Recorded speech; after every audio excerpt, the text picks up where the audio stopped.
সীতাকুণ্ড যে পাহাড়, চট্টগ্রাম সীতাকুণ্ড যে পাহাড়, সেই পাহাড়ের দিকে তাকিয়ে দেখলাম পেট মারাগুলো, কুয়াশাগুলো পাহাড়ের সঙ্গে যেন একাকার হয়ে আছে। সেখানে উঠতেছিলাম, যত দূরে যায় তত যেন পাহাড়ের দিক থেকে আকাশ উঁচে চলে যায়।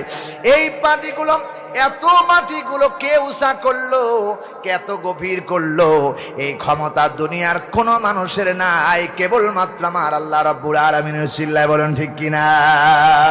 সুতরাং অহংকার করলে আল্লাহ রাব্বুল আলামিন করবে। যারাই অহংকার করেছেন তারাই ক্ষতিগ্রস্ত হয়েছে। অহংকার করেছিলেন শয়তান, কথা কয় না।